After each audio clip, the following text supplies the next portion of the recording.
Hello dear students, myself doctor Ashish Srivastava and अपने previous lecture में मैंने आपको एक्सचेंज ऑफ गैसेस पार्ट 1 में 6 इंपॉर्टेंट कंसेप्ट्स को समझाया था।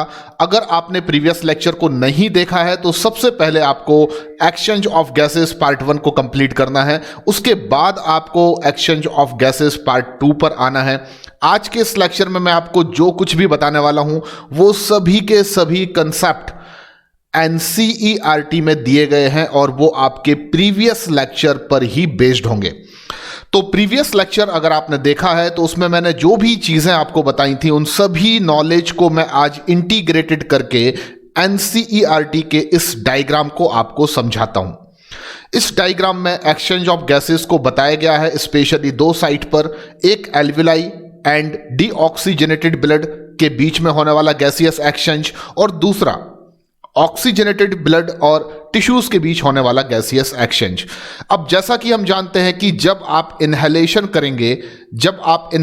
करेंगे तो इनहेलेशन के थ्रू हम एटमॉस्फेरिक ऑक्सीजन रिच एयर को अपने रेस्पिरेटरी पैसेज के थ्रू लंग्स के एल्वियोलाई या एयर सैक तक ले जाएंगे। तो जो भी एयर को आपने इनहेल किया है उस एयर में ऑक्सीजन का जो पार्शियल प्रेशर है वो ज्यादा है और उसको आपने अपने रेस्पिरेटरी पैसेज के थ्रू अपने लंग्स के एल्वियोलाई में एंटर कर लिया है। अब हम ये भी जानते हैं कि लंग्स के एल्वियोलाई में ऑक्सीजन का जो पार्शियल प्रेशर होगा वो 104 mmHg होगा और एटमॉस्फेयर से जो ऑक्सीजन रिच एयर लंग्स के एल्वियोलाई में एंटर की है वहां पर यानी कि एटमॉस्फेयर में ऑक्सीजन का जो पार्शियल प्रेशर था वो 159 mmHg था। तो इनहेल करके आपने ऑक्सीजन रिच एयर को अपने लंग्स के एल्वियोलाई में एंटर कर लिया है। ये चीज आपको समझ में आ गई। अब हम सभी जानते हैं कि जो हमारा हार्ट है वो हमारे लंग्स को पल्मोनरी आर्टरी के थ्रू, ये आपकी पल्मोनरी आर्टरी है, इसके थ्रू डीऑक्सीजनेटेड ब्लड को भेजेगा। यानी कि हार्ट से लंग्स में डीऑक्सीजनेटेड ब्लड जाएगा with the help of pulmonary artery. तो यहां पर जो ये पल्मोनरी आर्टरी आपको दिखाई जा रही है ये डीऑक्सीजनेटेड ब्लड को लेकर लंग्स में जा रही है। तो जब डीऑक्सीजनेटेड ब्लड पल्मोनरी आर्टरी के थ्रू लंग्स में जाएगा तो लंग्स में जाने के बाद ये जो आर्टरी है वो अपनी ब्रांचिंग करेगी और थोड़े से कम डायमीटर की जो ब्लड वेसल्स बनाएगी उनको आप एट्रियोल्स कहते हैं। एट्रियोल्स फर्दर अपनी ब्रांचिंग करके एक थिन और बहुत ही कम डायमीटर की जो छोटी छोटी सी ब्लड वेसल्स में अपने आप को ब्रांच्ड कर लेंगी, उनको हम ब्लड कैपिलरीज कहते हैं। तो बेसिकली एल्वियोलाई और जो ब्लड कैपिलरीज हैं जो इमर्ज हुई हैं फ्रॉम द पल्मोनरी आर्टरी, उन ब्लड कैपिलरी और एल्वियोलाई के बीच में गैसियस एक्सचेंज होगा। यह हमारी पहली साइट होगी। अब इस गैसियस एक्सचेंज में क्योंकि हम जानते हैं कि एल्वियोलाई में ऑक्सीजन का पार्शियल प्रेशर 104 mmHg है और जो डीऑक्सीजनेटेड ब्लड हार्ट से आ रहा है उसमें ऑक्सीजन का जो पार्शियल प्रेशर होगा PO2 वो हम सभी जानते हैं डीऑक्सीजनेटेड ब्लड में ऑक्सीजन का पार्शियल प्रेशर जो होगा वो 40 mmHg होगा। तो यहां पर एक चीज बहुत सिंपल हो जाती है क्योंकि एल्वियोलाई में ऑक्सीजन का पार्शियल प्रेशर 104 है और डीऑक्सीजनेटेड ब्लड में ऑक्सीजन का पार्शियल प्रेशर केवल 40 mmHg है। तो ऑक्सीजन जो है वो हाई प्रेशर से लो प्रेशर की ओर डिफ्यूज होकर जाएगी। इसका मतलब साफ है कि एल्वियोलाई से ऑक्सीजन का डिफ्यूजन होगा ब्लड वेसल्स में या ब्लड कैपिलरीज में। एंड अब सेकंड चीज को हम समझते हैं, डीऑक्सीजनेटेड ब्लड को जब हार्ट लंग्स में भेजेगा पल्मोनरी आर्टरी की हेल्प से, तो इस डीऑक्सीजनेटेड ब्लड में कार्बन डाइऑक्साइड का जो पार्शियल प्रेशर होगा वो 45 mmHg होगा। जबकि एल्वियोलर सैक में या एल्वियोलर कैविटी में जो एयर है उसमें कार्बन डाइऑक्साइड का पार्शियल प्रेशर केवल कितना है 40 mmHg। तो प्रेशर ग्रेडियंट के अकॉर्डिंगली अगर मैं बात करूं तो हाई प्रेशर से लो प्रेशर में ही कार्बन डाइऑक्साइड जो है वो डिफ्यूज होगी, जिसका डायरेक्शन क्या होगा? इसका डायरेक्शन होगा कि ये डीऑक्सीजनेटेड ब्लड से एल्वियोलाई में डिफ्यूज होकर चली जाएगी। तो ये था पहली साइट जहां पर गैसियस एक्सचेंज हो रहा है। अब जब कॉन्टिन्यूअसली डीऑक्सीजनेटेड ब्लड में एल्वियोलाई से ऑक्सीजन एंटर करेगी डिफ्यूजन के थ्रू, और डीऑक्सीजनेटेड ब्लड की कार्बन डाइऑक्साइड डिफ्यूज होकर एल्वियोलर सैक में जाएगी, तो जो डीऑक्सीजनेटेड ब्लड है वो ऑक्सीजन रिच ब्लड में कन्वर्ट हो जाएगा। इसका मतलब साफ है कि अब जो ब्लड है वो ऑक्सीजनेटेड हो चुका होगा लंग्स में जाकर, और ऑक्सीजनेटेड ब्लड को लंग्स पल्मोनरी वैन की हेल्प से, ऑक्सीजनेटेड ब्लड को लंग्स जो हैं वो पल्मोनरी वैन की हेल्प से हार्ट को भेजेंगे, और हार्ट इस ऑक्सीजन रिच ब्लड को रिसीव करने के बाद इसको पंप करेगा, और इस ब्लड के थ्रू ही ऑक्सीजन ट्रांसपोर्टेड होगी टिश्यूज में with the help of systemic arteries. तो सिस्टेमिक आर्टरीज जो हार्ट से टिश्यूज में ऑक्सीजनेटेड ब्लड को लेकर जाएगी। ये ऑक्सीजनेटेड ब्लड है जिसको हार्ट ने रिसीव किया फ्रॉम द लंग्स, एंड जब इसको रिसीव किया तो अपनी सिस्टेमिक आर्टरी के थ्रू हार्ट ने पंप करके इस ऑक्सीजन रिच ब्लड को टिश्यूज में भेजा। टिश्यूज में ये ऑक्सीजन रिच ब्लड या ऑक्सीजनेटेड ब्लड जो है वो सिस्टेमिक आर्टरीज के थ्रू जाएगा, और उस सिस्टेमिक आर्टरी को जो हार्ट से ऑक्सीजनेटेड ब्लड को लेकर जाती है एओर्टा कहते हैं। यह भी आपको पता होना चाहिए।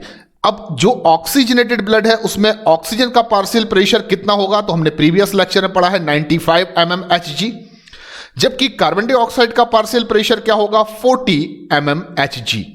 जबकि टिश्यूज में हम अच्छे से जानते हैं कि ऑक्सीजन का जो पार्शियल प्रेशर है वो कम है, यानी कि मिनिमम है 40 mmHg, और टिश्यूज में कार्बन डाइऑक्साइड का जो पार्शियल प्रेशर है वो हम सभी जानते हैं 45 mmHg।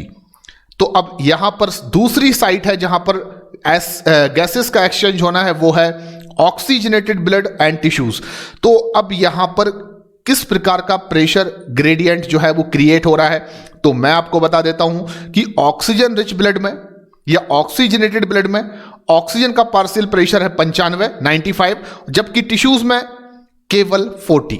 तो ऑक्सीजन किस डायरेक्शन में डिफ्यूज होकर जाएगी, ऑक्सीजनेटेड ब्लड से ऑक्सीजन टिश्यूज में डिफ्यूजन करके जाएगी, जबकि टिश्यूज में partial pressure of carbon dioxide ज्यादा है यानी कि 45, और ऑक्सीजनेटेड ब्लड में केवल 40 mmHg है। इसका मतलब यह हुआ कि कार्बन डाइऑक्साइड टिश्यूज से ऑक्सीजनेटेड ब्लड में डिफ्यूजन के थ्रू मूव करेगी।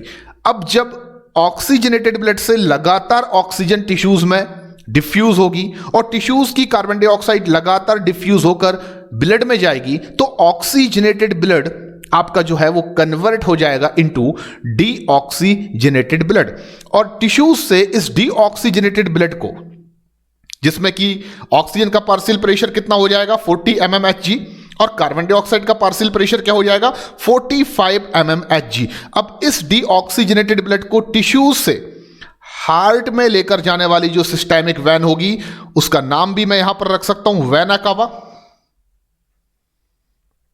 तो ये सिस्टेमिक वैन जो है वो डीऑक्सीजनेटेड ब्लड को टिश्यूज से हार्ट में लेकर जाएगी, और हार्ट इस डीऑक्सीजनेटेड ब्लड को अगेन पंप करेगा और इसको भेजेगा लंग्स के पास। इस तरीके से ये जो प्रोसेस है सर्कुलेशन की, जिसमें पल्मोनरी सर्कुलेशन है, जिसमें सिस्टेमिक सर्कुलेशन इन्वॉल्व है, हमारी बॉडी में होता रहेगा, जहां पर आप दो चीजें इंपॉर्टेंट देखेंगे कि एक गैसियस एक्सचेंज एल्वियोलाई और डीऑक्सीजनेटेड ब्लड के बीच हो रहा है, जबकि दूसरा गैसियस एक्सचेंज की जो साइट है वो ऑक्सीजनेटेड ब्लड और टिश्यूज हैं। आपको बता दूं कि ऑक्सीजन और कार्बन डाइऑक्साइड को ट्रांसपोर्ट करने के लिए यहां पर ब्लड जो है वो एक बहुत इंपॉर्टेंट रोल प्ले कर रहा है, और बॉडी की किसी भी साइट पर, चाहे वो एल्वियोलाई हो, ऑक्सीजनेटेड ब्लड हो, डीऑक्सीजनेटेड ब्लड हो या टिश्यूज हो, किसी भी साइट पर ऑक्सीजन का या कार्बन डाइऑक्साइड का पार्शियल प्रेशर जो है वो नील कहीं भी नहीं होगा, यानी कि अगर वो मिनिमम है तो वो 40 होगा। ये मैंने आपको प्रीवियस लेक्चर में बता दिया है। और अगर कार्बन डाइऑक्साइड का पार्शियल प्रेशर कहीं पर मैक्सिमम है, लाइक डीऑक्सीजनेटेड ब्लड या टिश्यूज, तो वो हमेशा मैक्सिमम का मतलब होगा 45। लेकिन ऑक्सीजन का पार्शियल प्रेशर अगर एल्वियोलाई की बात की जाए तो 104 mmHg होगा, और अगर ऑक्सीजनेटेड ब्लड की बात की जाए तो 95 mmHg होता है। तो प्रीवियस लेक्चर के ऊपर बेस्ड था ये एनसीईआरटी का डायग्राम, जो नीट के लिए काफी इंपॉर्टेंट है। अब मैं आपसे बात करता हूं बेसिक कंसेप्ट नंबर 7, यानी कि एक्सचेंज ऑफ गैसेस को समझने के लिए हमारा आखिरी कंसेप्ट जो है वो बहुत इंपॉर्टेंट है। इस कंसेप्ट में मैं आपको बताऊंगा कि जब गैसियस एक्सचेंज होता है, स्पेशली एल्वियोलाई और डीऑक्सीजनेटेड ब्लड को कैरी किए हुए ब्लड कैपिलरीज के बीच में, तो गैसियस एक्सचेंज सरफेस का मीनिंग क्या होगा। यानी कि इस कंसेप्ट में एक चीज हम जो स्टडी करेंगे वो है गैसियस एक्सचेंज सरफेस, एंड दूसरी इंपॉर्टेंट चीज हम डिस्कस करेंगे डिफ्यूजन मेम्ब्रेन। तो गैसियस एक्सचेंज सरफेस क्या है, ये आपको अगर जानना है तो सबसे पहले आप ये समझ लीजिए कि एल्वियोलाई की वॉल जो होगी, आउटर मोस्ट लेयर या wall of alveoli and the wall of blood capillary, इनको हम गैसियस एक्सचेंज सरफेस कहते हैं। और मैं आपको बताऊंगा कि एल्वियोलाई की वॉल और ब्लड वेसल्स की वॉल में किस प्रकार की सेलुलर लेयर्स और नॉन सेलुलर लेयर्स जो हैं वो प्रेजेंट होती हैं, जो मिलकर एक डिफ्यूजन मेम्ब्रेन का फॉर्मेशन करती हैं, जो फेवरेबल बनाती है गैसियस एक्सचेंज की प्रोसेस को, specially between alveoli and blood capillaries. तो सबसे पहले आप जान लीजिए कि जो एल्वियोलाई है उसके अंदर के खाली स्पेस को, बिकॉज कि एल्वियोलाई एक बलून लाइक स्ट्रक्चर है, एक सैक लाइक स्ट्रक्चर है, इसके अंदर के स्पेस को हम एल्वियोलर कैविटी कहते हैं। यानी अंदर जो स्पेस आपको दिख रहा है इसको आप क्या कहेंगे, एल्वियोलर कैविटी। तो मैं इसको AC से रिप्रेजेंट कर देता हूं यहां पर, ये एल्वियोलर कैविटी है, एल्वियोलाई के अंदर का स्पेस। अब जो एल्वियोलाई की वॉल होगी, एल्वियोलाई की वॉल में इनर साइड पर, एल्वियोलाई की वॉल में इनर साइड पर एक बहुत ही थिन एपिथेलियल सेल्स की लेयर प्रेजेंट होती है, जिसको स्क्वामस एपिथेलियल लाइनिंग कहा जा सकता है। And what is the meaning of epithelial? तो सबसे पहले मैं आपको बता दूं कि जो एनिमल टिश्यूज हैं उनमें एक टिश्यूज को आप पढ़ते हैं जिनको आप एपिथेलियल टिश्यूज कहते हैं, और ये टिश्यूज बेसिकली हमारी ऑर्गन्स को या हमारे बॉडी के वेरियस पार्ट्स जो हैं उनको आउटर और इनर साइड पर लाइन करने का फंक्शन या रोल प्ले करते हैं। जो एपिथेलियम टिश्यूज हैं उनमें से एक जो सबसे ज्यादा थिन एपिथेलियल टिश्यूज के नाम से जाने जाने वाले हैं उनको हम सिंपल एपिथेलियम कहते हैं। और सिंपल एपिथेलियम में ही एक प्रकार होता है, एक टाइप होता है स्क्वामस एपिथेलियल टिश्यूज का। स्क्वामस एपिथेलियल टिश्यूज में खासियत क्या होती है, वो ये कि इसमें जो सेल्स होती हैं वो टाइल्स की तरह आपस में एक दूसरे के साथ बहुत ज्यादा क्लोजली अटैच्ड होती है। इंटरसेलुलर स्पेस जो है वो बहुत ज्यादा कम होता है, और जो लेयर बनती है टिश्यूज की वो बहुत ज्यादा थिन होती है, क्योंकि वो सिंगल सेल की लेयर होती है। इसलिए इसको हम जनरली सिंपल एपिथेलियल के कैटेगरीज में स्टडी करते हैं। तो एल्वियोलाई की जो वॉल है वो इन साइड पर, अंदर की साइड पर एपिथेलियल टिश्यूज की लाइनिंग से मिलकर बनी होती है, और इन एपिथेलियल टिश्यूज की लाइनिंग को हम स्क्वामस एपिथेलियल लाइनिंग के नाम से जानते हैं। आपको यह भी बता देता हूं मैं कि स्क्वामस एपिथेलियल जो कह सकते हैं टिश्यूज हैं, ये बेसिकली हमारी बॉडी में दो जगहों पर आपको देखने को मिलते हैं। एक wall of blood vessels and second air sac of the lungs. Air sac of the lungs क्या है, तो वो एल्वियोलाई की बात हो रही है। तो एल्वियोलाई की इनर लाइनिंग पर प्रेजेंट या इनर साइड पर प्रेजेंट जो एपिथेलियल लाइनिंग है वही है स्क्वामस एपिथेलियल लाइनिंग। एक चीज आपको समझ में आ चुकी है। अब मैं आपको बताता हूं कि जो एल्वियोलाई की वॉल है वो आउटसाइड पर एक नॉन सेलुलर लेयर से सराउंडेड होती है, और वो नॉन सेलुलर लेयर जो एल्वियोलाई की वॉल को आउटसाइड पर कवर्ड करने का काम करती है, जिसे मैं ब्लैक कलर से दिखा रहा हूं, उसे हम जनरली बेसमेंट मेम्ब्रेन कहते हैं। तो ये एल्वियोलर वॉल जो आउटसाइड पर एक नॉन सेलुलर लेयर से सराउंडेड है उसको हम बेसमेंट मेम्ब्रेन कहेंगे। तो ये मैंने यहां पर लिख दिया बेसमेंट मेम्ब्रेन। याद रखिए ये एक नॉन सेलुलर लेयर है, ये एक नॉन सेलुलर लेयर है, ठीक है ना। अब दो आपने यहां पर लेयर्स देख ली जो एल्वियोलाई की वॉल पर प्रेजेंट है, अंदर की तरफ स्क्वामस एपिथेलियल लाइनिंग, बाहर की तरफ बेसमेंट मेम्ब्रेन जो कि एक नॉन सेलुलर लेयर है। इसी तरह से जो एल्वियोलाई से क्लोज कांटेक्ट में ब्लड कैपिलरीज होंगी जिनमें डीऑक्सीजनेटेड ब्लड होगा जो एल्वियोलाई की ओर हार्ट से आया हुआ है, यानी कि हार्ट ने जो ब्लड को डीऑक्सीजनेटेड ब्लड को पल्मोनरी आर्टरी की हेल्प से लंग्स में भेजा है।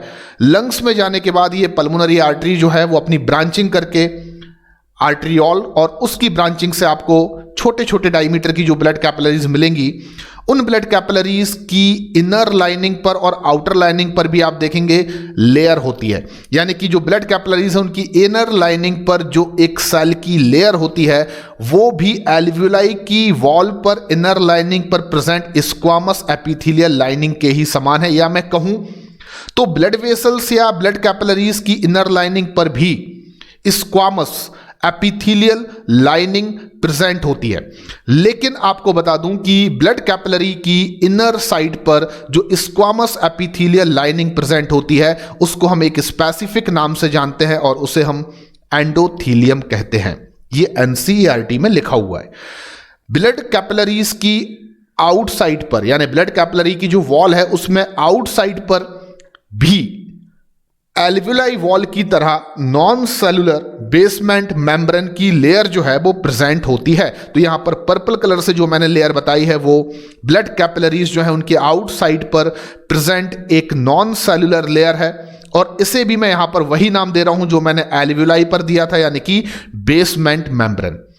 आपको मैं बता दूं कि बेसमेंट मेम्ब्रेन ब्लड कैपिलरी की आउटर लाइनिंग पर भी है एंड बेसमेंट मेम्ब्रेन की जो लेयर है वो एल्वियोलाई की आउटर साइड पर भी है। इस प्रकार से अब मैं चाहूं तो एक डिफ्यूजन मेम्ब्रेन का फॉर्मेशन कर सकता हूं जो मेनली 3 लेयर से मिलकर बनी होगी। तो नंबर 1 आप समझने की कोशिश करें। जो डिफ्यूजन मेम्ब्रेन है एक्चुअली में वो एक ऐसी मेम्ब्रेन है जो बेसिकली 3 लेयर से मिलकर बनी हुई है और इसमें कंट्रीब्यूट कर रही हैं एल्वियोलाई की भी लेयर, ब्लड वेसल्स की भी लेयर, और एक ऐसी भी लेयर है जो दोनों ही यानी कि एल्वियोलाई और बेसमेंट की कॉमन लेयर है। तो सबसे पहले आप याद रखिए कि डिफ्यूजन मेम्ब्रेन में पहली लेयर जो होगी उसका नाम होगा स्क्वामस एपिथेलियल लाइनिंग। तो स्क्वामस एपिथेलियल लाइनिंग जो है वो फर्स्ट लेयर मानी जाएगी डिफ्यूजन मेम्ब्रेन की।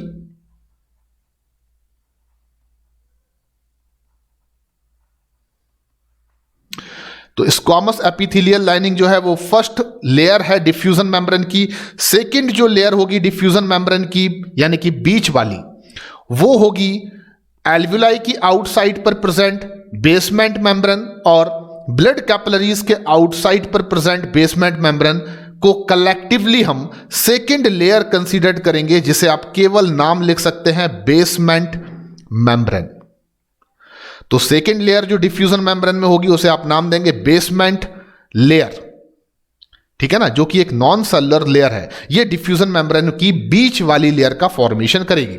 एंड डिफ्यूजन मेम्ब्रेन की जो थर्ड नंबर की लेयर होगी वो ब्लड कैपिलरीज के इनसाइड पर प्रेजेंट स्क्वामस एपिथेलियल की लाइनिंग ही होगी, लेकिन उसको आपने एक नया नाम दिया है एंडोथीलियम। तो थर्ड नंबर की जो लेयर होगी डिफ्यूजन मेम्ब्रेन में उसको हम कहेंगे एंडोथीलियम। अब आप ये समझ चुके होंगे कि गैसियस एक्सचेंज सरफेस और डिफ्यूजन मेम्ब्रेन से हमारा क्या मतलब है। जब भी हम गैसियस एक्सचेंज सरफेस की बात करते हैं तो हम स्ट्रक्चरल स्टडी करते हैं एल्वियोलर वॉल की एंड ब्लड कैपिलरीज के वॉल की। और जब आप ये स्ट्रक्चरल स्टडी करेंगे तो आपको पता चलेगा कि एल्वियोलाई की जो वॉल है उसके इनसाइड पर स्क्वामस एपिथेलियल जो है उसकी लाइनिंग है, जबकि आउटसाइड पर नॉन सेलुलर बेसमेंट मेम्ब्रेन है।